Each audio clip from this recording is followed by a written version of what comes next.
요 근래에 제가 집회를 다니면서 참 의미 있는 집회는 바로 이번 주에 있었던 집회였습니다.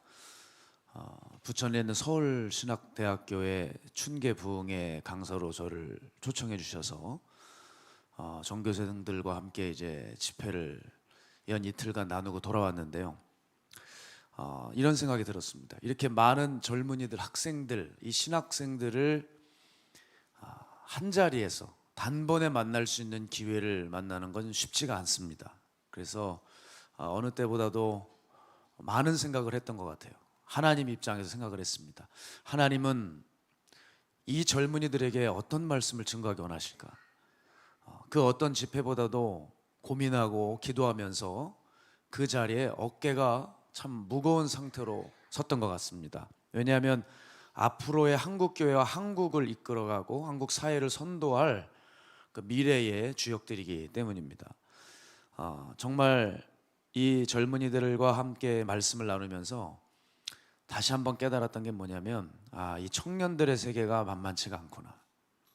근본적으로 청년들을 이 시대의 풍조나 악한 영들이 가만두지를 않는다는 것을 제가 집회 그 현장에서 많이 느꼈습니다. 제가 첫날 집회를 치르면서 영적 전쟁이 만만치가 않았어요. 그래서 그 왜 이런 일이 있을까 했을 때 학생들이 예배를 드리고 있지만 영들이 다 다릅니다. 특히 그 학교는 2013년도 전까지는 신학생들만 있는 그런 학교였는데 2013년도 후부터 비신자들을 받았어요. 그래서 비신자들이 오히려 60%고 신학생들이 40%인 학교입니다. 그러다 보니 쉽지 않았죠. 그래서 제가 어디 집회를 나갈 때 우리 성도님들에게 부탁을 한 경우는 지금까지 없었습니다만은 이번에는 우리 중보기도학교 훈련생들 성도님들에게 저를 위해서 좀 집회를 위해서 기도해 달라 그랬습니다. 왜냐하면 너무 중요한 집회인데 역사가 제가 느끼기엔 강했기 때문이에요. 그런데 저는 이 집회를 통해서 주님의 마음을 배울 수 있는 시간이었습니다. 첫날 집회가 딱 맞춰지고 나서 이제 그 많은 학생들이 채플실을 우르르 빠져나가는데 제 마음에 나가면 안 될 것 같은 거예요. 최대한 할 수만 있는 대로 그들을 이 채플실의 성전에 가둬두고 성령님께서 한 사람 한 사람 그 영혼들을 사로잡아 주셨으면 얼마나 좋을까. 조금 더 예배해야 될 것 같은데, 조금 더 붙들어야 될 것 같은데, 학교 일정과 시스템 때문에 그렇게 할 수밖에 없었지만 제 마음에 드는 강한 생각이 그랬습니다. 왜냐하면 저들이 문을 열고 나가는 순간 세상이 확 펼쳐져 버려요. 그냥 많은 음식점들, 또 카페, 그리고 술집, 지역별로 곳곳에 이 서려 있는, 지배하고 있는 이 악한 영들이 이 청년들의 영적인 상태를 너무 잘 알기 때문에 그들 안에 수도 없이 들락날락거리기 때문이죠. 저는 거기서 건져와야 할 텐데 이제 세상으로 나가는 또 저들이 내일 뭐 만나보겠지만 제 눈에는 그 학생을 향한 무차별 공격이 시작됐다는 것이 강하게 느껴졌습니다. 그래서 마음이 급하더라고요.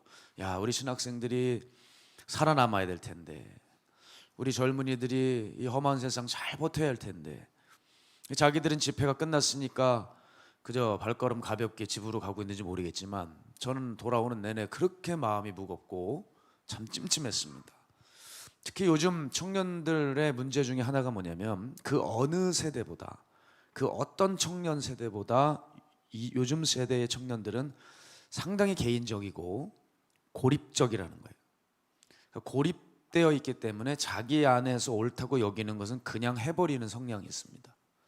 그런 청년, 요즘 세대의 기질 때문에 청년들이 그만 손대지 말아야 할 영역에도 쉽게 참 손을 대고 있는 것 같아요. 여러분, 예전 같으면 뭐 자살이나 마약, 사실 참 찾아보기 힘듭니다. 제가 젊은이 시절에도 뭐 누가 자살했다 이런 얘기 들어본 적이 없어요. 거의 없습니다. 대부분 자기 꿈을 위해서, 살기 위해서 열심히 일을 했던 청년 세대를 저는 통과했거든요. 멘탈도 지금보다 훨씬 강했던 것 같고 청년들이 그 당시엔 뚜렷한 자기 청사진들이 있었어요. 저희 때보다 어른 세대는 뭐 당연하죠. 보릿고개를 넘은 세대다 보니 뭐 어디 뭐 자살하는 사람이 있습니까? 예? 심지어 뭐 또 마약하는 경우 있어요. 이런 것들을 손대면 우리 인생은 망하고 끝장이라고 하는 그런 사고의 제어 기능이 있었단 말입니다. 근데 요즘에는 누가 했다더라, 누가 좀 했는데 괜찮다더라 하면은 그냥 호기심 해버리는 거예요. 또 그런 심리를 잘 알고 있는 이 못된 어른들은 학원가 앞에서 심지어 마약을 파는 거예요.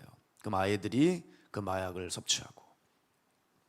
제가 이번 우리 교회 목요 평일 집회를 마치고 주차장에 있는데 한 어머니와 그 어머니를 아는 지인들로 구성된 한 팀이 저에게 아주 정말 간절한 기도 부탁을 하셨습니다. 왜냐하면 자기 아들이 1년 동안 마약을 투약하고 있다는 거예요. 우리 아들을 좀 건져달라. 몇 살입니까? 그랬더니 29살이래요. 집에서도 나오지도 않고 그냥 마약 없이는 못 사는 애가 되었다는 거예요. 어머님은 어떤 일이 있어도 어떤 방법과 수단을 다 동원해서라도 집회를 한번 꼭 참석시키셔야 합니다. 어떤 일을 치르더라도 꼭 집회를 참석시키셔서 함께 예배하고 제가 기도하고 상담하고 할 수 있는 기회를 꼭 저에게 허락해 달라고 했습니다. 참 제가 마음이 또 무겁게 기도를 이렇게 어머니에게 해드리는데 그렇게 눈물을 주룩주룩 흐르시고 가세요. 아, 마음이 정말 어렵고 야, 현실이 참 끔찍하구나 라는 생각을 했습니다. 자, 사회 데이터를 보기만 해도요, 각 범죄 영역이 얼마나 급증했는지를 알 수 있어요. 자, 범죄한 어떤 영역들이 급증한다는 것은 바로 어떤 의미냐? 그 영이 활동을 심하게 하고 있다는 거죠. 자, 2002년도에 음란의 영이 퍼졌습니다. 2009년도에 자살의 영이 퍼졌어요. 그리고 2016년도에 마약의 영이 퍼졌습니다. 자, 이렇게 한국을 이 영들이 뒤덮으면서 젊은이들과 많은 사람들을 공격하고 있어요. 사실 그런데 우리가 살펴볼 것이 뭐냐면 이 영들의 공격의 본질이 뭐냐? 그게 선악과 공격이라는 거예요. 선악과 공격. 이게 무슨 뜻이냐면 먹지 말라고 하신 접근 금지 영역을 건드는 공격들이다. 하나님의 법 테두리가 있는데 이 법 테두리를 그냥 뛰어넘어 버리라는 거예요. 하나님의 법의 제한선을 거부해 버리는 거죠. 그 말은 즉슨 무슨 뜻이냐? 사람들이 자꾸 창조주가 되고 싶어 한다는 거예요. 그러니까 삶을 자기가 이끌어가고 싶어 하고 삶의 주인이 나라고 하는 그 욕망이 엄청나요. 그러다 보니 전혀 회개망측한 생각하지도 못한 이상한 일들이 막 터져나는 겁니다. 제가 정말 아이러니한 게 뭐냐면요, 여러분 잘 생각해 보세요. 인간에게는 인간이 어떻게 지어졌는지 설계도가 있습니까? 없단 말이에요. 인간이 자기 자신에 대한 설계도가 없어요. 그런데 자기가 자기 자신을 알 수 없는데 자꾸 창조주 노릇을 하려고 하니까 황당한 일이 벌어진다는 거죠. 우리가 이 창세기 선악과 사건을 통해서 알 수 있는 것이 뭐냐면, 선악과 먹지 말라고 하는 이유가 뭐냐면 여러분 간단해요. 너는 피조물에 불과하다는 거예요. 그게 네 자리라는 거예요. 그런데 우리들은 자꾸 그 자리를 싫어해요. 근데 이게 싫어한다고 되는 문제가 아니라는 거예요. 우린 창조주가 아니거든요. 이게 적절한 비유인지 모르겠지만 여러분, 유치원 애가 자꾸 카이스트 연구실 들어가서 지휘관이 되려고 그래요. 네? 유치원 애가 카이스트 연구실에 들어가서 여기가 자기가 대장이래요. 이거보다 심한 이야기가, 훨씬 심한 이야기가 우리가 자꾸 창조주의 자리를 노린다는 거죠. 자, 성경은 이렇게 말합니다. 죄의 근본을 하나님을 마음에 두기를 싫어하는 태도에 있다 그랬어요. 로마서에 잘 기록되어 있죠. 그러니까 하나님의 법과 질서를 따르지 않겠다는 것, 이것은 뭐냐면 내가 하나님이라는 거거든요. 그런데 하나님의 법과 질서를 따르지 않으면 인간은 절대 설 수가 없어요. 하나님의 법과 질서는 우리를 올가매고 우리를 가두는 게 아닙니다. 이것이 진정한 자유를 주고 이것이 진정한 행복을 알려주는 거예요. 근데 우리는 이거를 자꾸 버거워하고 부담스러워하고 뛰어나가려고 그러거든요. 여러분, 그때부터 인간은 고통스럽기 시작하고 혼돈이 찾아오는 겁니다. 거기서 맞춰지는 줄 압니까? 끝은 멸망입니다. 죽음이에요. 여러분 이런 격이에요. 자꾸 제 아들이 본드를 달라고 하는 거예요. 만약에 둘째 아기가 그런다고 해보세요. 줄 수가 있습니까? 줄 수가 없어요. 그 아이는 그 사용법을 몰라요. 걔는 맨날 모든 사물이 다 자기 입으로 들어가죠. 본드를 자기 입으로 들어갈 걸 뻔히 알고 있는데 그 본드를 빨아먹으라고 주는 아버지가 있습니까? 없습니까? 없죠. 그러니까 이와 같이 하나님의 법과 질서는 우리도 모르는 그런 게 있어요. 하나님이 우리를 가장 잘 아시고 하나님의 법과 질서 안에 있을 때 가장 안전하고 행복한 겁니다. 이게 여러분의 심령에 꽉 박혀 있어야 돼요. 그렇지 않으면 계속 헷갈리고 세상에 이 이야기하면 저게 맞는 것 같고 저 얘기하면 저게 맞는 것 같고, 그리고 세상이 혼란스럽대요. 혼란은 당신이야. 당신이 혼란스러운 거지 무슨 세상이 혼란스러워. 하나님은 딱딱 당신의 자녀들에게 법과 질서를 허락해 주셨어요. 성경을 주셨어요.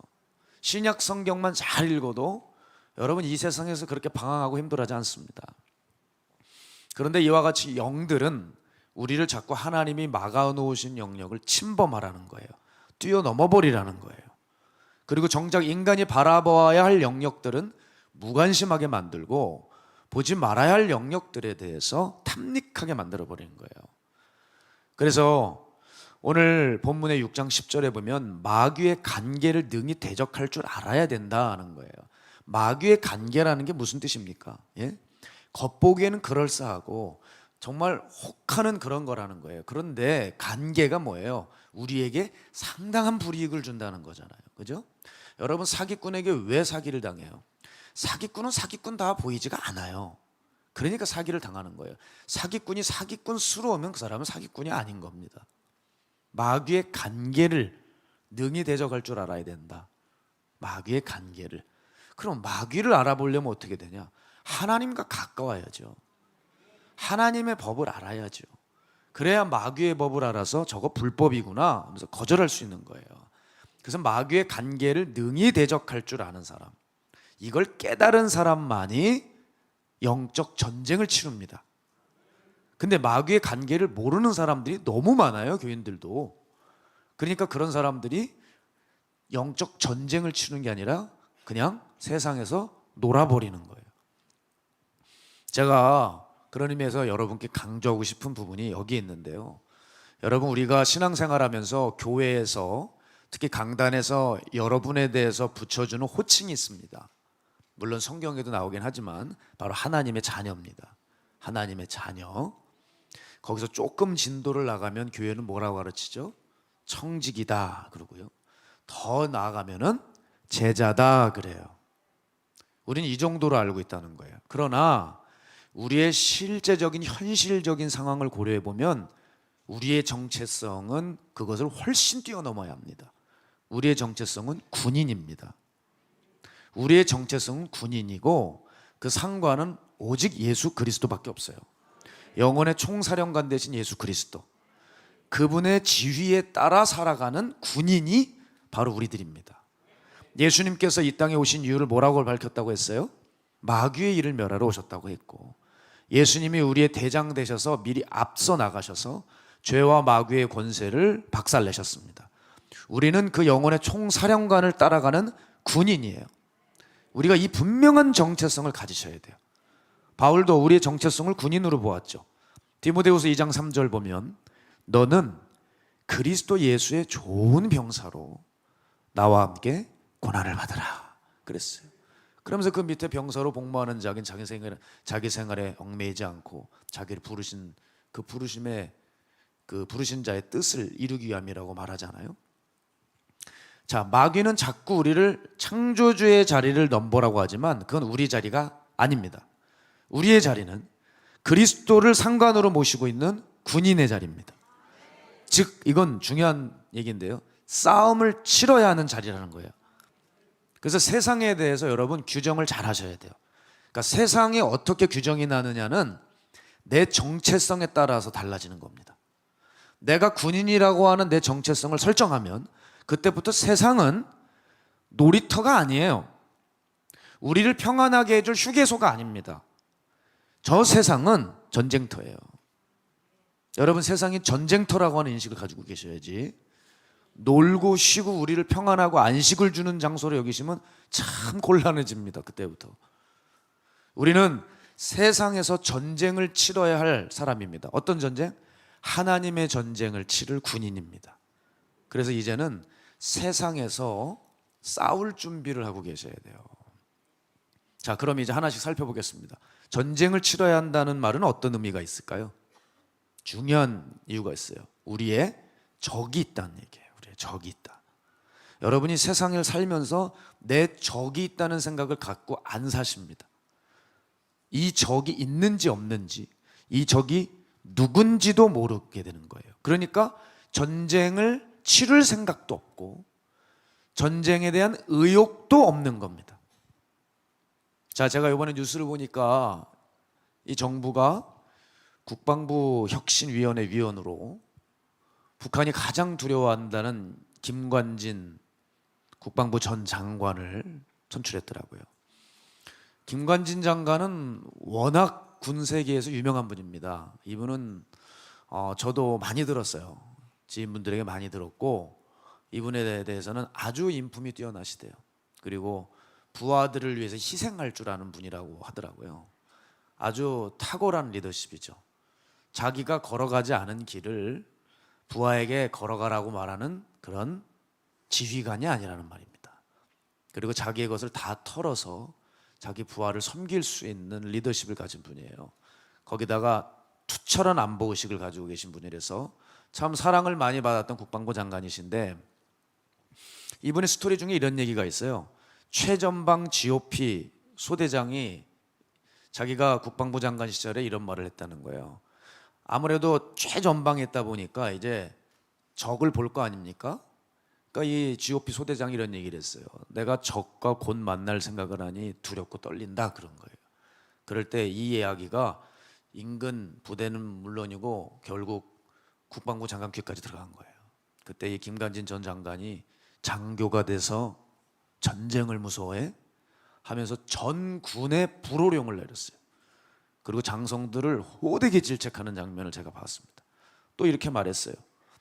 사람들이 묻는 거예요. 적이 공격을 하면 쏠까요 말까요 그러는데, 그런 거 묻지 말고 자동으로 응징해라. 언제까지? 적이 굴복할 때까지. 저는 여러분 이런 정치적 입장을 떠나서 한 가지 객관적으로 그 김관진 장관에게 두드러지는 특징이 있었어요. 그건 뭐냐? 주적 개념이 정확한 분이에요. 이 사람은 애매모호한 말로 애두르지를 않아요. 주적은 북한이에요. 응? 누구처럼 주적이 누구예요? 그럼 말을 못해. 그래가지고 어떻게 대한민국 군대를 이끕니까? 정확히 북한이라는 인식을 가진 분이에요. 저는 이 이야기를 하고 싶은 거예요. 이게 왜 중요하냐면, 적이 누군지 애매하면 전쟁을 치를 준비가 안 됩니다. 전시 태세 시스템도 엉망이 되고 군 전체 기강이 흔들려 버려요. 참 적이 누군지를 아는 게 너무 중요해요. 그래서 성경에도 에베소서 6장 12절에 보면 정확하게 달아놨잖아요. 우리의 씨름은 혈과 육을 상대하는 것이 아니다. 다들 혈과 육을 상대하고 있는 것 같은 거야. 로마 정부를 허물어야 된다는 거야. 거기에만 꽂혀 있는 거야. 저 로마 군인이다, 저것 때려잡자. 우리는 군인이다, 저놈들을 쳐부수자. No! 통치자들과 권세들과 이 어둠의 세상 주관자들과 하늘에 있는 악의 영들을 상대함이라 그랬어요. 이게 적이래요. 그래서 헬라어로 쭉 봤어요. 정사, 아르카이, 권세, 엑수세아이, 세상 주관자, 코스모크라토레스, 푸니마티카, 이 악의 영 푸니마티카. 제가 왜 헬라어를 다뤄드리냐면, 잘난 척 하는 게 아니고 잘 들어보세요. 이 단어들이 다 귀신들이에요. 아시겠죠? 이 단어들이 다 귀신들이에요. 그러니까 너희들의 주적은, 신앙의 주적은 사람 상대하는 게 아니다, 귀신들이다 라고 명시해 둔 거예요. 첫 번째, 아르카이 엑수시아이. 바울이 귀신들을 말할 때 가장 흔하게 이 단어들을 사용했어요. 그리고 조금 어렵죠. 코스모크라토레스. 이건 성경 전체에서 딱 여기 에베소서 여기만 써 있습니다. 이것도 역시 귀신입니다. 푸뉴마티카. 여러분 푸뉴마는 좀 많이 들어보셨죠? 푸뉴마, 영이라 그러잖아요. 그죠? 푸뉴마티카는 뭐냐? 여러 종류의 세상 영들을 일반적으로 말하는 단어죠. 역시 귀신들입니다. 여기는 귀신들, 복수죠. 귀신들이에요. 자, 이들과 실제적인 싸움을 해야 되는데 너희들은 누구랑 싸우고 있니? 이렇게 묻는 거예요. 우린 누구랑 싸워 있어요? 우리들끼리 싸워요. 우리들끼리. 목사가 사단과의 전쟁에서 성도들이 또 실패하기도 넘어지기도 하고 이러면서 뭐 이런 상담을 해야 되는데 목회 대부분이 아군끼리 치고받고 싸우고 있어요. 우리와 전투와 전력을 지금 아군에게 쏟아붓고 있으니 이놈을 어떻게 하면 좋겠냐는 거예요. 그러니까 귀신은 요즘 시대 귀신들은 그 교회 종탑에서 자고 있대잖아요. 지네들이 알아서 싸우니까.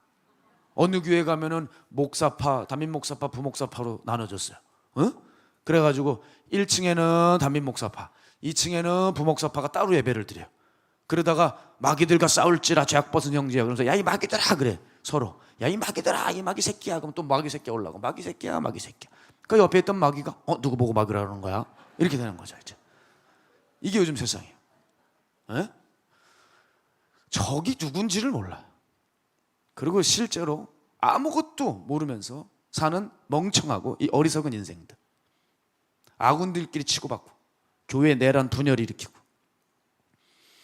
요즘 시대에 악한 영들은 너무 편애할 수 있어요. 물론 악한 영들의 역사죠. 이런 것들이 다 악령이 자고 있다는 게 아니라 그만큼 성도들 마음 안에 악의 성향들이 두드러지고 있다는 거죠.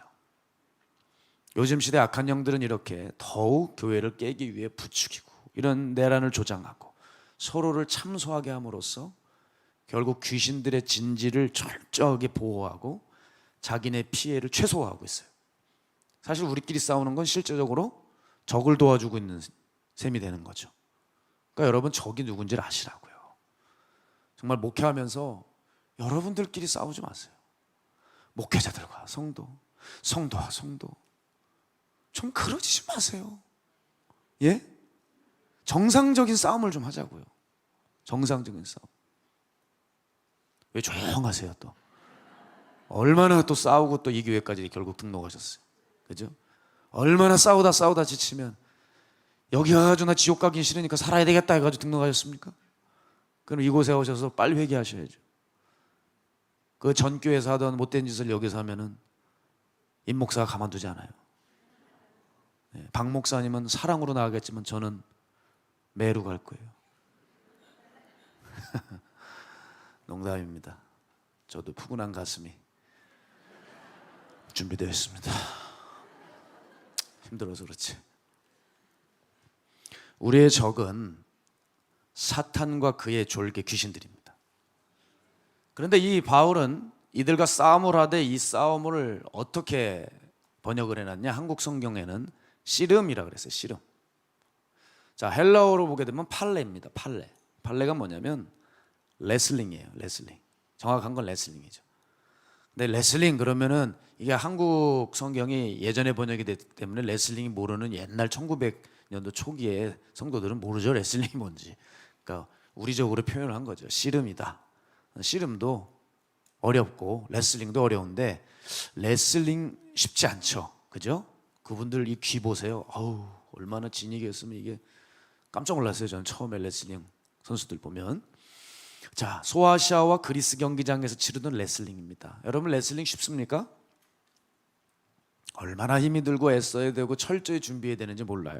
그러니까 조금만 방심하면 어떻게 돼요? 기술이 확 들어와가지고 북 날라가지고 자빠지는 거예요. 그냥 들려지고 마는 겁니다. 바울이 영적 전쟁을 레슬링에 비유했어요. 무슨 말이냐? 그만큼 너희들 철저히 준비해서 싸우라는 거예요. 그랬더니 성도들에게 나타나는 반응은 그리스도인의 전신갑주 이런 설교만 찾아가지고 열심히 들어. 여러분 그 설교 듣는다고 우리가 무장이 됩니까? 기도 한두 시간 한다고 무장이 됩니까? 아니요. 그거보다 훨씬 철저해야 됩니다. 적을 알아야 돼요. 적을 알아야 된다고요. 누군지도 모르고 전신갑주 들으면 뭐예요? 적이 어딘지도 모르는데 기도만 하고 있으면 어떡해요? 우리가 일반 운동 경기만 보십시오. 상대 팀의 경기 운영과 전략 등을 꼼꼼히 분석하지 않습니까? 그렇게 하지 않으면 백전 백패입니다. 그런데 우리는 내 적에 대한 정보에 관심이 없고 분석도 하려고 하잖아요. 제가 그래서 한 4주 전에 주님이 그런 마음을 자꾸 주셔서 제가 이 영에 대한 설교를 지금 오늘부로 3번째 하는 거예요. 하도 답답한 마음을 주셔서 마귀가 어떻게 역사하는지, 여러분에게 다가오는 영들, 내 생각들, 마귀가 주는 생각이라는 것들 좀 깨닫게 하려고, 마귀에 대한 인식이 없이 신앙생활 하시는 수많은 성도들에게 조금 이제 제발 정신 차리고 근신하고 깨으라고 제가 지난 몇 주간 좀 이제 적에 대해서 분석 좀 하라고 말씀을 드린 겁니다. 실제 적에 대해서 몰라요. 그러니까 이 세상의 놀이터인 줄 알고, 자기 실현의 장소인 줄 알고 마냥 자기를 위해 살죠. 자, 자기가 이렇게 누군지를 모르면 영적 세계는 전혀 고려하지 않고 신앙생활 합니다. 자, 내가 영적 생활, 영적 세계가 없는 것처럼 신앙생활하는 것에 대해서 제가 이렇게 규정을 해드렸어요. 이거는 이미 영적인 공격을 몇 차례 받은 거라 그랬어요. 그렇죠? 마귀에 대한 존재 인식 없이 신앙생활해 온 거 이미 마귀가 여러분 눈을 멀게 한 거예요. 마귀가 여러분을 지배하기 위해서 수년 동안 작업을 해온 겁니다. 여러분 영적인 공격을 당한 사람들이 참 죄송한 얘기지만 이곳에 많을 수 있어요. 벌써 영적 전쟁이 시작된 지가 언젠데, 여러분 악이 생겨난 이후부터 영적 전쟁은 있어 왔어요. 그런데 교회의 교인들이 너무나도 충격적으로 영적 전쟁을 치르질 않아요. 세상은 자고 있어도 교회가 싸우고 있어야 되거든요. 그래서 교인들을 깨워야 돼요. 기억하셔야 됩니다. 교회의 생명지수가 세상의 어둠지수예요. 교회가 생명이 있는 만큼 그 세상의 어둠이 어떻게 될지 결정이 나는 거예요. 그런데 우리가 싸우질 않아요. 우리가 어두워져 버렸어요. 세상은 칠흑같이 끝간데 없이 타락하고 만 겁니다. 사람들이 안 싸웁니다. 그러니까 자기들만 몰라서 그렇지 전쟁 중인데 안 싸워요. 그럼 어떻게 돼요? 전쟁 포로가 되는 거죠. 여러분, 포로가 무슨 싸움을 합니까? 다 결박당했는데. 자기만 모르고 있어요, 결박당한지를. 그리고 자기를 묻고 있는 주인이 시키는 대로 하는 거예요. 저 세상이나 공중자본 권세들이 시키고 그들이 원하는 것을 그냥 하는 꼭두각시 노릇하면서 이 세상 사는 겁니다. 여러분, 제가 중요한 질문 하나 드릴게요. 여러분, 전쟁 군인이십니까? 아니면 전쟁 포로입니까? 이 군인과 포로를 가르는 기준은 오늘 내가 지금 전쟁을 치르고 있느냐는 거예요. 부탁드리는데 오늘 이 설교를 듣고도 세상과 죄와 싸우지 않는다면 여러분 이미 마귀의 포로입니다. 마귀의 포로예요. 제가 상담을 저에게 요청하는 청년부터 장년들이 쭉 있어요. 제발 알려달라고 그러고 나에 대해서 분석을 하셨을 거 아니냐는 거예요. 얘기를 해줍니다. 얘기를 해줘요. 초창기 땐 적나라하게 했어요. 그랬다가 얼마나 어려움을 당하는지요. 자기가 물어봐 놓고 얘기해주면 시험 들어. 그리고 뒤에서 공격해요. 야, 난 희한한 사람들 많더만요. 그래서 정말 성도들은 믿을 대상이 아니라 사랑할 대상이구나. 이 선배 목사님들 하신 얘기가 맞구나. 여러분, 저한테 와서 박수 쳐주고 선물 사준 사람들 있죠? 다 배신해요. 다 돌아섰어요. 지금까지 보면 다 그래요. 가장 잘했던 사람들이 그래요. 이게 사람이에요. 어쩔 수가 없는 거예요. 왜? 싸우질 않아요. 싸우질 않아. 그 사람들이 잘못된 게 아니에요. 싸우질 않으니까 마귀에게 포로를 당하는 거죠. 상담을 해서 제가 답을 줘요. 그러면 틀리든 뭐하건 간에 애써야죠. 근데 안 싸워요. 안 싸워요.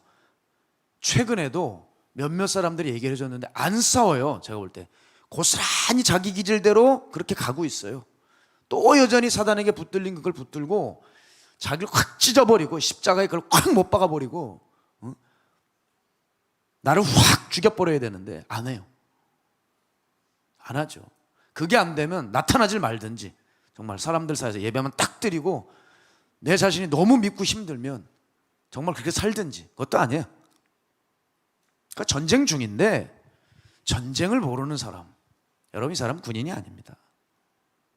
포로로 잡혀있으면 다행이에요. 죽는 일밖에 없는 거예요. 죽는 것밖에. 사랑하는 여러분, 우리가 현실을 직시해야 됩니다. 직시해야 됩니다. 네. 주무시다가도 좀 일어나셔야 됩니다. 예? 왜 제가 애를 이렇게 쓰고서 소리를 치겠어요? 전 자상하다 그랬어요. 한 분 한 분 다 데리고 가는 겁니다, 저는. 예? 저도 나이스하게 깔끔하게 설교할 수 있는 사람입니다. 어디 기계적으로 로봇처럼 읽어대는 사람들이 있어요. 저도 할 수 있습니다. 제가 해드릴까요? 그래서 전쟁이 시작된 지 오래인데 월사학이 생겨난 이후부터 이렇게 할까요? 아주 그럼 뭐 설교도 일찍 끝나고 주차도 빨리 하고 좋겠죠. 자, 여러분, 우리의 현실을 직시해야 돼요. 저 마귀는 우는 사자와 같이 두루 삼킬 자를 찾고 있고 여전히 전쟁 중인데 우리는 안 합니다. 한쪽은 총을 쏘는데 한쪽은 아예 무방비 상태. 이건 여러분 싸움이 아니라 일방적으로 당하고 있는 거예요. 이게 우리 현실이에요. 이건 전쟁이 아닙니다. 이건 전쟁이 아니에요.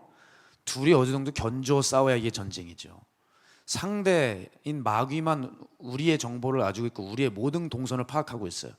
그리고 온갖 총알을 퍼부어요. 근데 우리는 아무것도 몰라. 그럼 뭔 전쟁이에요, 전쟁은. 강의 듣고 있는 거죠, 지금. 네? 그래서 요즘 시대는요, 이 영적 전쟁을 두고 힘든 싸움이에요 라고 말할 게 아니라 이미 졌어요. 죽은 싸움이에요. 그렇게 말하는 게 맞을 거예요. 제가 요즘 젊은이들에게 아쉬운 점이 있다면 이겁니다. 만나는 젊은이들마다 간곡히 말하는 게 뭐냐면 하나같이를 안 싸워요. 왜 또 싸우다가 말아. 제가 아는 청년들 다 예전으로 다 돌아갔어요. 하나같이 다 돌아갔어요. 이게 너무 허탈하고 맥이 빠져. 싸우다가 아닌 것 같으니까 쳐버린 거예요. 그러니 다시 그대로 돌아가지. 거기에 무슨 견인의 교리를 갖다 집어들 거예요? 하나님의 은혜로 끌고 간다고? 부분적으로 맞죠. 우리가 싸움을 하는 이것도 하나님의 은혜 가운데 싸우는 거죠. 그런 의미에서는 은혜는 맞죠. 그러나 인간이 동의를 하고 결단하고 책임지고 나아가는 부분은 그걸 무시를 해버리면은 타락이 짙어지는 거예요. 예전에 마틴 루터가 하나님의 은혜를 강조하지 않았어요? 그 강조를 많이 했다가 말년에 자기가 다스리고 있는 도시의 사람들이 방종하고 죄를 짓고 있는 모습을 보고 정말 우울증에 빠졌다고 그랬어요. 하나님의 은혜다. 하나님의 은혜다. 맞죠. 로마서가 말한 하나님의 은혜가 맞죠. 그런데 자기가 해야 될 성화와 순종이 있어야죠. 그거를 상대적으로 강조를 못한 거예요. 루터가 마지막 목회하고 그 살았던 그때에 그 동네 주민들이 그만 순종하지 않고 하나님의 은혜만 믿고 은혜 쪽에만 치우쳐진 신앙생활을 하다가 너무 방종한 것을 보고 루터가 가슴을 쳤어요. 여러분, 그런 거예요. 뭐든지 균형이 있어야 되고 한쪽만 치우쳐서는 안 되고. 그러나 바라기는 우리 입장에선 가장 안전한 방법은 하나님의 은혜는 무조건 있지만 인간의 책임도 무시할 수 없으니 최선을 다해 싸우자는 얘기예요. 자, 디모데전서 6장 9절에서 10절 보게 되면 이렇게 말하죠. 디모데전서 6장 9절에서 10절 함께 읽을까요? 시작. 부하려 하는 자들은 시험과 올무와 여러 가지 어리석고 해로운 욕심에 떨어지나니 곧 사람으로 파멸과 멸망에 빠지게 하는 것이라. 돈을 사랑함이 일만하게 뿌리가 되나니 이것을 탐내는 자들은 미혹을 받아 믿음에서 떠나 많은 근심으로써 자기를 찔렀도다. 자, 이것들과 싸우라는 거예요. 바울이 젊은 디모데에게. 청년들아, 이것과 싸우고 있냐고 묻는 거예요. 그리고 이 싸움에 대해서 어떤 태도를 취하냐고 다시 한번 강조하는 게 6장 11절 12절 함께 읽을까요? 시작. 오직 너 하나님의 사람아, 이것들을 피하고 의와 경건과 믿음과 사랑과 인내와 온유를 따르며 믿음의 선한 싸움을 싸우라. 영생을 취하라. 이를 위하여 내가 부르심을 받았고 많은 증인 앞에서 선한 증언을 하였도다. 아멘. 요즘 청년들이 싸워야 될 것들, 이것에 대해서 어떻게 취하고 있느냐. 특히 이 공동체는 죄와의 싸움에 대해서 강조한 공동체다 보니까 그렇게 적응도 빨리 되십니다. 저는 이게 걱정이에요. 우리 공동체가. 제가 지금 또 마귀 얘기를 한 3주째 하고 있는 것 같은데 이게 또 적응이 되는 거예요. 좀 깨어나셔야 할 텐데. 그러니까 광야에 이스라엘 백성들 여러분 나무랄 거 전혀 없다니까요. 광야에서 만나와 메추라기 처음 왔을 때 얼마나 황홀했습니까? 그죠? 근데 시간 지나니까 만나 처음에 먹었을 때 얼마나 맛있게 먹었어요. 근데 만나 먹다 보니까 어떻게 돼? 예? 고기 달라고. 메추라기 줬더니 또 왜 내가 메추라기 먹냐? 내가 조류냐? 또 육류를 줘야지. 이렇게 고기를 따지고 있는 거야. 여러분, 저는 이게 걱정이 되는 게 이거예요. 요즘 사람들은 이렇게 안주 의식에 능해요. 사역자들도 마찬가지예요. 설교, 여러 가지 사역들이 하다 보면 관록이 붙고 이렇게 하면 되는구나, 이게 노하우가 점점 생겨요. 그러다 보니까 사람이 나이가 먹으면 먹을수록 제가 발견된 건 뭐냐면 그 일에 쉽게 익숙해져서 예전 같은 열정을 못 내시더라고요, 다들. 저도 그래서 준비하고 있어요. 저도 끝까지 열정을 다해야 되겠다. 그 훈련을 해야 되겠다. 지금까지 저를 이끌어준 게 열정인데, 이 패션이 저를 여기까지 이끌어줬는데 내가 나이 먹어서 꺾여서는 안 되겠다. 특히 청년들, 이 안심주의, 안일한 마음, 이 안주의식에 이게 왜 빠지냐는 거예요. 청년들은요, 자기네들이 아직도 시간이 많다고 생각합니다. 즉 믿을 게 너무 많아요. 자기 외모를 믿고, 탄력 있는 피부를 믿고, 어른보다는 빠른 두뇌와 암기력을 믿고, 자기 시간이 많음을 믿고, 그러니까 하나님보다 자기를 의지하는 거죠. 그러다가 철든 애들이 다시 슬슬슬 오는 거예요. 이제 철든 애들이 나 믿고 까불다가 야, 나 이러다 망하겠구나 깨달아서 슬슬슬슬 찾아오는 거예요. 그래서 부기청에 보면 청년들이, 못 본 청년들이 요즘 어제도 보니까 많이 이렇게 오고 있더라고요. 근데 더 고무적인 것은 요즘에 부기장이 또 인기예요. 부기장이 뭐냐고요? 새로 나온 고추장이 아니고요. 부흥을 기다리는 장년들의 예배. 부기장 1은 목요철이야. 부기장 2는 금철. 부기장 2 금철에 뭐 대집회 정도로 오시더라고요. 이제 700여 명이 훨씬 넘어가셨어요. 오셔야 알죠. 오셔야. 우리 교회에 부기장 예배가 있는 것도 몰라요. 이걸 어떻게 하면 좋냐는 거예요. 어떻게 하면 좋냐. 진짜. 아유, 정말 박 목사님만 안 계시면은 지금 한마디 할 텐데. 어른이 계셔서 이렇게 가지고 안 돼요, 여러분. 우리 교회 예배 우리가 사수해야죠. 여기 다 오세요. 그래서 우리 성전을 진짜 건축해야 되냐고 뭐 이런 얘기 나올 정도로 부기장 예배 1부는 8시, 부기장 금요철이야 2부는 11시, 3부는 새벽 2시. 진짜 철야를 하자는 거지. 진짜 철야를 하자는 거예요, 여러분. 사실 금요 저녁 집회잖아요, 이게. 예전에 철야는 안 그랬잖아요. 정말 11시 와가지고 여러분 새벽 기도까지 다 하고 가셨잖아요. 그런 철야 한번 해보고 싶지 않습니까? 죄송합니다. 자꾸 이렇게 오늘 왜 그런지 모르겠네. 잠을 못 자면 제가 이래요. 얼른 하겠습니다. 자, 작년은 그러면 왜 안주할까요? 그 경험이 문제예요, 여러분. 그 경험 깨트리시기 바랍니다. 그 경험이 맞으면 상관이 없으십니다. 근데 그 경험이 틀리면 그때부터 문제예요. 내가 산전수전 겪었습니다. 예, 좋습니다. 내가 그래도 철학이 있습니다. 네, 좋습니다. 근데 그거 틀리면 어떡할 거예요? 그러니까 그거를 믿고 그렇게 안주의식에 빠지십니다. 성경의 사울을 보세요. 어느새 자기를 믿어버리죠. 그래서 제사를 지냅니다. 자기를 믿으니까 제사를 지내요. 이게 옳다고 생각하게 드는 거예요. 왕노릇 하다 보니까 그렇게 됐어요. 그죠? 종교 지도자들 어떻습니까? 하나님 없이 학식을 믿었습니다. 그러니까 하나님이 없어도 상관없어요. 은혜가 없어도 괜찮아요. 문자주의에 잘 충실하면 돼요. 그걸로 밀고 나가잖아요. 예수님이 이 독사의 새끼들아 얘기해도 깨닫질 못해. 왜? 자기 지식 때문에. 이게 문제예요. 여러분 자신을 믿는 겁니다. 여러분 판단을 믿는 겁니다. 이걸 확 깨트리셔야 돼요. 그 안주의식이 우리를 싸울 생각을 하지 못하게 만들어버립니다. 이게 큰일 중에 큰일이죠. 게다가 또 이런 경우도 있어요. 잠깐 처음엔 싸웠습니다. 근데 그러다가 이기잖아요. 그걸로 만족해요. 싸우다가 이겨서 만족해요. 이건 낭패로 이어지는 거예요. 여러분 한 번 이겼으면 끝까지 이깁니까? 끝까지 이겨야 이기는 겁니다. 저는 축구 경기를 볼 때마다 축구 경기에 재미난 게 이거예요. 축구 경기의 묘미는 2대 0으로 지고 있었어요. 그렇죠? 그럼 이제 포기를 할 것 같잖아요. 몰라요 어떻게 될지. 세상에 후반 5분 남겨놓고 여러분 역전 패당하는 경우 보셨어요? 축구 경기의 묘미는 거기 있다고 생각해요. 그렇죠. 어느 팀이라도 방심을 누가 하게라도 되면 그걸로 끝나버리는 거예요. 그게 영적 전쟁이라는 겁니다. 자, 그래서 우리는 포기하시지 마십시오.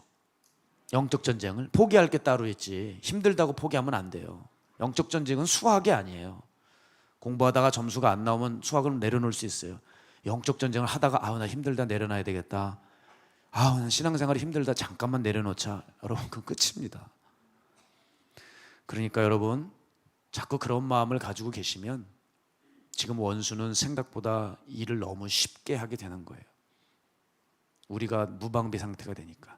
그러니까 마귀 입장에서 보면 전술 전략 논의도 필요가 없어요. 이길 수 있냐 질 수 있냐가 아니라 그냥 죽이고 있는 거예요.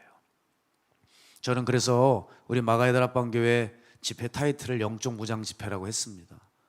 제가 지난번 길팀교회 때부터 영적 무장 집회를 이어오고 있지만 저는 이유는 하나입니다. 앞으로 계속 이 타이틀을 고수할 거예요.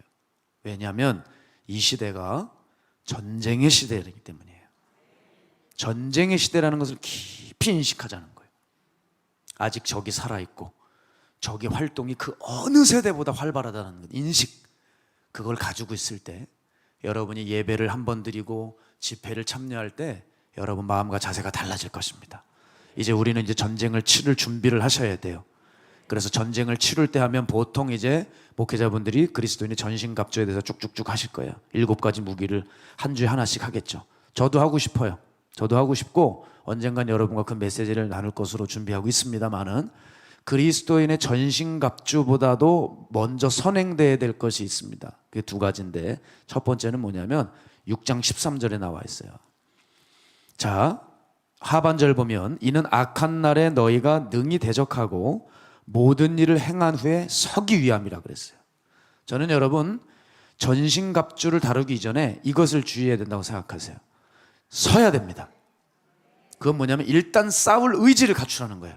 내가 대적과 싸워서 일어나겠다는 그 의지, 확 자리에서 일어나는 것. 내가 싸울 의지도 없는 사람에게 전신갑주 강론해봤자 의미가 없어요.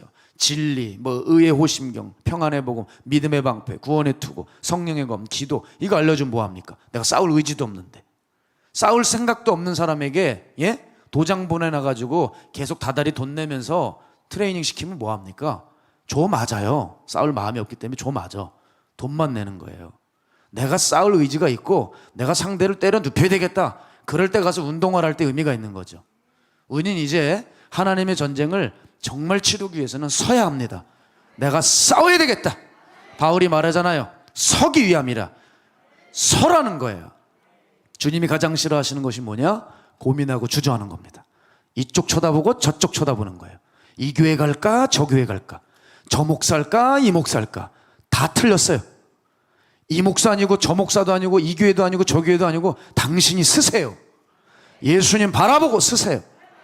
주님 가장 싫어하는 거 고민하고 있는 거, 맨날 주저하고 있는 거, 답도 안 나와요. 주저하는 기질들은 죽을 때까지 주저하더라고요. 죽을 때까지 링거 달고도 주저해요. 제가 교회를 나가야 될까요? 아니요, 미안해, 틀렸어. 이제 당신은 끝났어요. 죽으면서 교회를 언제 나갈까요? 끝났어. 1년 내내 그 고기만 했어. 진짜 미안하지만 너무 안타까워요, 이런 분들 만날 때마다. 여러분, 예전에 이솝우화가 이런 얘기가 있어요. 당나귀가 있어요. 당나귀가 양 옆에 건초더미를 쌓아놓은 거예요. 예? 근데 뭘 먹어야 될까 이렇게 고민한 거예요. 이쪽도 보다가 이쪽도 보다가. 그러다가 굶어 죽었대요. 참 의미 있는 얘기예요. 우리가 딱 이 꼴 아닙니까? 가야 되는데 여긴가, 저긴가. 맨날 이 고민만 해. 하나님의 갈 짝정도 아니고, 사탄에게 화끈하게 갈 짝정도 아니고, 집회를 갈 짝정도 아니고, 카베라를 화끈하게 가서 몸을 땡길 짝정도 아니고, 맨날 이랬다 저랬다 이루고 있다가 굶어 죽는다고요. 영적으로 싹. 태도를 정하세요.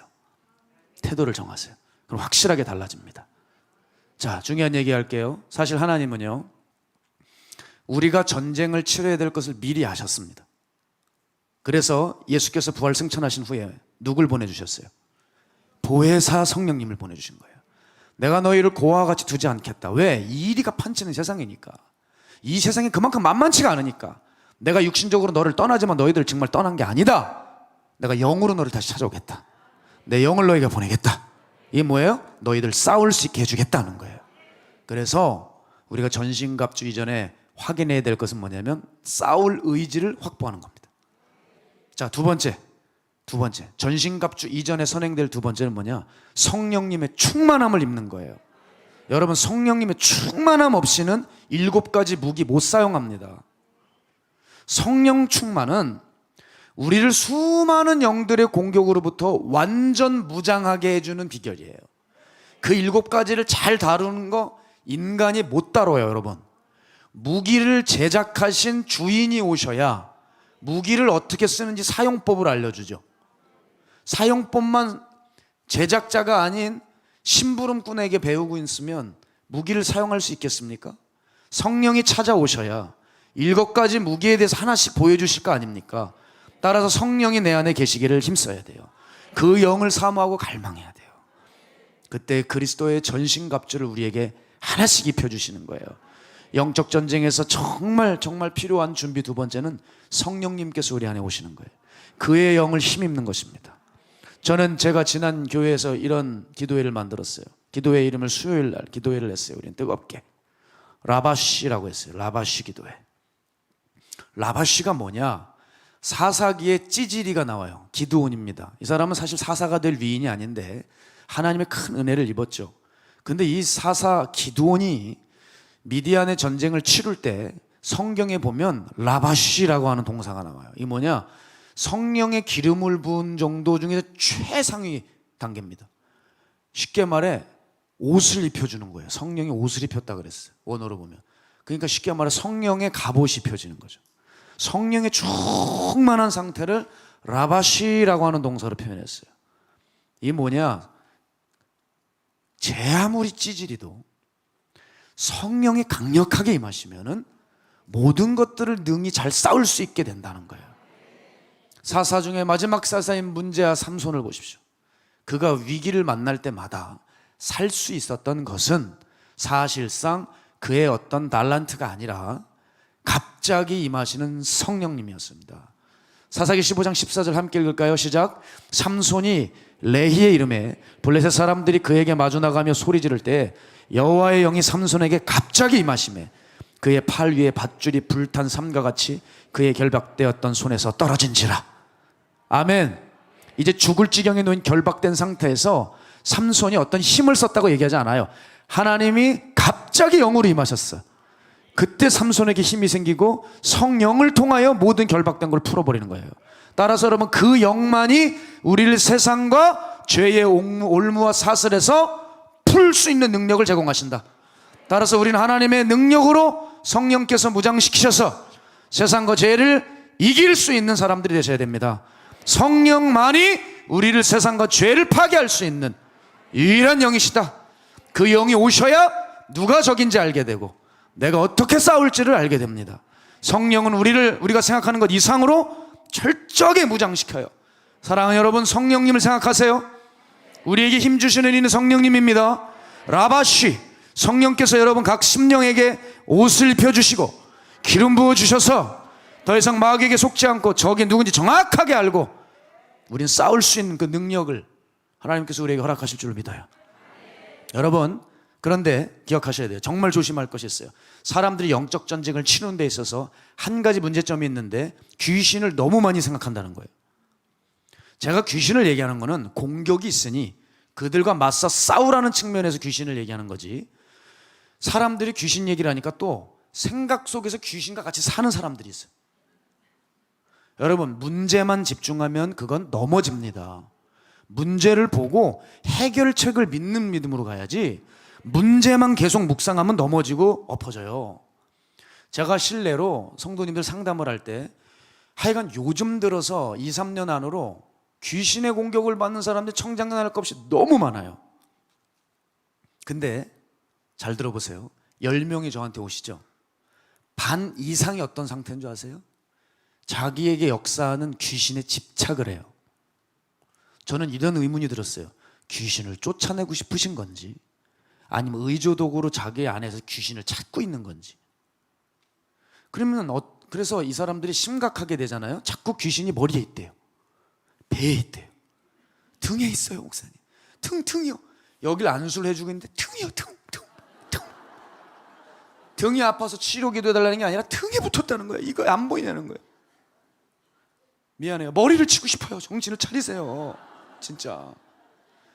하나님이 역사하시는 성령께 집중을 해야지 귀신이 움직이고 있대요 지금. 죄송해요. 돌아버리겠어요. 아무리 얘기해도 안 돼요. 말이. 집착을 해요 귀신을. 그러니까 자기도 모르는 사이에 주님을 두려워하는 게 아니라 귀신의 존재를 너무 인정하고 그들에게 푹 빠져서 그들을 두려워하는 거예요. 저는 그렇게 생각해요. 그에게 역사하는 귀신보다 더 큰 문제는 두려움이에요. 두려움. 귀신이 역사할 때 여러분 귀신을 무시해버리세요. 같지 않은 존재로 취급해버리세요. 그럼 떠나가는데 너무 두려워해. 너무 큰 존재예요. 천지지신 여호와가 너의 아버지야 라고 해도 귀신이 너무 큰 거예요. 오히려 무시를 해버리고 신경을 끄고 내 안에 항상 죄의 냄새를 맡고 그것들은 오니 죄를 얼른 잘라버리고 회개하면 될 텐데 귀신을 쫓겠다고 찾아와 놓고 귀신을 하루 종일 생각해. 그러다가 여러분 귀신 역사 그쳐져요. 진짜 주님이 역사하시니까. 근데 내가 황당한 걸 봤어요. 귀신 역사가 또 없으니까 신기하신 거예요. 그래서 의도적으로 찾아요. 어딨니 어딨니. 그러다가 제가 날 찾네? 쑥 들어와. 나 여기 있다? 그러면은 아이씨 안 됐구나. 또 절망하고 낙심하고.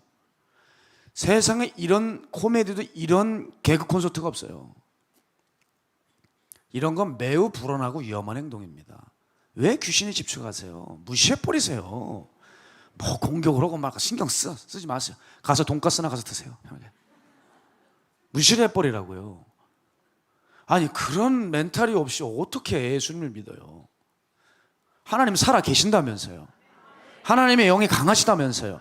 주님 능치 못할 일이 없다고 하시면서요. 아니 그러면서 왜 이렇게 집착을 하세요? 귀신보다 주님을 더 생각하시기 바랍니다.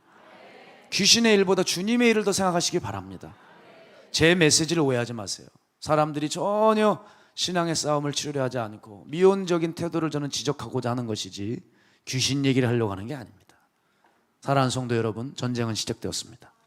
그런데 우리가 싸우려 하지 않아서 일방적으로 얻어터지고 포로가 되어가고 있습니다. 그런데 포로가 된 줄도 모르고 오늘 내일 살아가는 모습이 너무 안타깝습니다. 우린 이런 영적 무지와 나태함을 회개해야 됩니다. 여러분 우리의 군장을 다시 한번 소개해 드릴게요. 군장이 뭐예요? 군인의 복장 및 군인의 모든 장비죠. 전쟁을 치를 모든 장비. 우리의 유일한 군장은 성령님이신 줄 믿습니다. 저는 그런 의미에서 우리 성령님께 너무 빚을 많이 졌어요. 제가 마가의 다락방에 처음 와서 종으로 훈련하는데 저는 모든 게 다 부족했습니다. 여러분이 보시다시피 저는 목사 같지 않습니다. 그렇죠? 제가 목사 같습니까? 지금 어떤 분은 이렇게 하다가 제가 쳐다보니까 이렇게 하나 둘 셋 넷 다섯 여섯 일곱 여덟 아홉 열 열하나 열둘.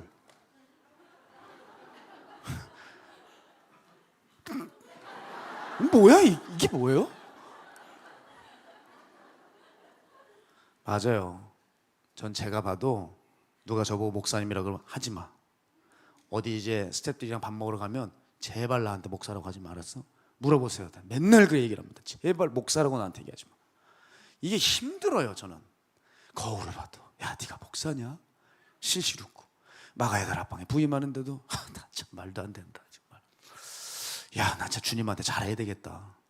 믿을 구석이 있으신가 보구나. 나보고 여길 맡으라고 하시니 정말 믿을 구석이 있으신가 보다. 참 나 지금 저도 이해가 안 가요. 제 마음이 느껴지세요? 느껴지세요? 안 느껴지세요? 시험이 드세요 또? 저거 거짓말하고 있네. 이렇게 또 이렇게 45도 이렇게 또 있으세요? 저는 저를 미워해요. 여러분 모르셔서 그렇지. 그러니까 산에 올라가서 제 따귀를 엄청 때린다 그러잖아요. 뭐 이렇게 치는 줄 아세요? 풀 스윙으로 때려요. 너무 싫어서. 마가의 다락방에서 훈련 받을 때 해도 안 되는 것 같은 거예요. 그러니까 주님이 불러주신 건 감사하죠. 근데 저를 보면 하나님의 영광 가릴 것 같은 거예요. 너무 절망하는 시간이 있었습니다. 정말 절망의 고독의 밤이 있었어요. 그 얘기를 어떻게 다 하겠어요? 이곳에서 혼자 살면서 숱한 마음의 고뇌와 갈등과 절망을 어떻게 말하겠습니까? 근데 그때였어요. 제가 이제 가까스로 힘든 상태에 잠이 들었는데, 잠을 자고 새벽녘쯤이었어요. 의식이 무의식으로 들어올 쯤이었습니다. 이 무의식에서, 아니 죄송해요, 잘못 얘기한 것 같아요. 무의식에서 의식으로 이렇게 돌아올 쯤이었어요. 그러니까 제 어떤 의견이 반영이 되지 않는 시간이죠. 그때 갑자기 레마가 하나 훅 들어오는데요. 힘도 아닌, 능도 아닌, 오직 나의 영으로 되느니라. 스가랴 4장 6절이 확 들어오는데 제가 얼마나 놀라인지 몰라요. 이야, 그렇구나. 내가 애를 쓰고 있지만 결국 이 모든 일을 이끌으시는 것은 성령님이시고, 성령님이 결국 내 모든 사역과 인생과 내 인생 떠나는 내 마지막 숨이 떨어지는 그날에 성령님이 모든 것을 평가하고 도장 찍으시겠구나. 근데 너무 희망적인 것은 그거였어요. 네 힘도 아니고 네 능력도 아니고 오직 나의 영으로 되느니라. 내가 너를 붙들고 갈 거야. 내가 너를 알아서 다듬어서 쓸 거야.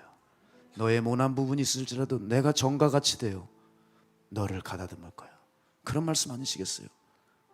그럴 때 여러분, 일어나자마자 그 감동과 그 벅찬 기쁨, 그래, 난 이제 절망하지 않으리라. 회개는 하지만 다른 마음은 먹지 않으리라. 성령께서 하시면 되지. 성령께서 역사하시면 되지. 혹시 저와 같이 고민하시는 분들 계십니까? 힘도 아닌, 능도 아닌, 오직 성령으로 하게 하실 것입니다. 스가랴 4장 6절, 내가 네게 대답하여 이르되 여호와께서 스룹바벨에게 하신 말씀이 이러하니라. 만군의 여호와께서 말씀하시되 이는 힘으로도 되지 아니하며 능력으로도 되지 아니하고 오직 나의 영으로 되느니라. 아멘. 여러분, 왜 이 시대에 성령님입니까? 죄가 관영하고 우리의 영적인 실력은 점점 약화되고 세상은 악해져만 갑니다. 이거 우리 힘으로 안 돼요. 인간적인 힘으로 교회 끌고 갈 수 없어요. 성령이 교회를 붙드셔야 그때부터 교회가 능력을 발산하는 것입니다. 우리가 성령이 계심을 알아야 적이 있는 것을 알고 주의 말씀을 비로소 깨닫게 되고 세상을 이길 수 있게 됩니다. 사랑하는 성도 여러분, 전쟁포로 되지 마시고 제발 전쟁 용사 되시기를 축복합니다. 싸우세요. 다시 싸우세요. 싸울 의지를 가지세요. 그게 없으면 그 싸울 의지를 달라고 주님 앞에 몸부림쳐 보세요. 그리고 오늘도 역사하고 싶어 하시는 그 성령님을 붙드세요. 그렇게 싸울 때 적이 놀래 도망가는 역사가 일어날 줄 믿습니다. 우리 시간 함께 이 찬양하며 주님 영광 받으실 찬양, 그리고 주 앞에 봉헌 올리겠습니다. 기도하겠습니다. 하나님께 있는 이 전쟁, 이 하나님의 전쟁, 이 전쟁을 잘 치르기 위하여 하나님 이제 싸울 의지가 확보되게 하여 주시고 성령님으로 충만해져서 적을 알고 나를 알아 결국 다 이겨내게 하여 주시기 원합니다. 그 마음 결단하며 주님 앞에 예물 올려드린 이 예물 주님 흠양하여 주시고 하늘의 권세와 능력으로 붙들어 주셔서 앞으로 귀하게 이 예물이 생명력 있는 예물 되고 또한 성도들의 삶이 주님께 드려지는 향기로운 제사가 되어서 싸워 승리하는 삶의 예물 되게 하옵소서. 살아계신 예수님의 이름으로 감사하며 기도합니다. 아멘.